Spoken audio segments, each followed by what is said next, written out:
A loita de Tamara Campos comezou cando no Hospital Provincial de Pontevedra non a deixaron acceder á sesión de fisioterapia do seu bebé de 8 meses. O meu fillo diagnosticáronlle unha plexiocefalia dende a atención temprana do Hospital Provincial de Pontevedra e a raíz diso, pois, dixeron que tiña que facer unhas sesións de fisioterapia. Cando nos chamaron de fisioterapia, pois, dixéronnos que non podíamos acompañar o menor nas sesións de fisioterapia.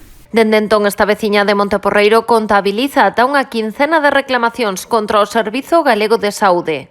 Según o protocolo do paciente pediátrico publicado polo Sergas, os menores poden ir acompañados sempre en cando ti non interfiras nun tratamento. E o único que fan é darme longas, falándome de cousas do espacio, que non teñen espacio disponible, que cando vayan ao novo hospital que xa se verá, pero eu digo que os dereitos dos nenos non teñen que esperar. As protestas deron os seus froitos e finalmente ela si puido acompañar o seu pequeno nestas sesións, pero despois de facer a súa denuncia pública foron moitas nais e pais as que se achegaron a ela nesta mesma situación. Hubo unha avalancha de nais que estiveron falando comigo, que me deron consellos, nais que levaban máis dun ano reclamando para entrar e que ninguén lles facía caso. Xuntos deron agora forma á loita, unha plataforma cidadá que nace para defender os intereses dos menores e das súas familias na área sanitaria de Pontevedra e o Salnés. O seu obxectivo é guialas e apoialas á hora de reclamar os seus dereitos. Que agora que temos a páxina de Facebook, queremos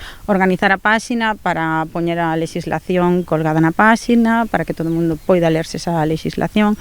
Queremos facer modelos de reclamación para que ti, cando teñas que facer unha reclamación, non teñas que estar, como estiven eu, dicindo como o digo, que digo, en que me apoio, sino ter un copia-pega. A plataforma está para axudar a quen pense que o mellor pois está solo, non está de solas, a plataforma está con vos. Tamara conta que tamén teñen solicitado unha reunión co xerente José Flores. Trasladaranlle cuestións como a situación das listas de agarda en atención tempera, a rapidez nas altas cando os cativos acadan os requisitos mínimos, a non substitución dos profesionais ou a prohibición de que os menores estean acompañados en diferentes situacións. Por exemplo, un dos temas que nos parece super importante é que en moitos hospitais de Galicia e de España, os pais e nais, as figuras de apego entran cos nenos en quirófano ata que os nenos se durmen. Este encontro aínda non ten data, pero tanto Tamara como os membros da plataforma Loita teñen claro que chegarán ata o final coas súas reclamacións.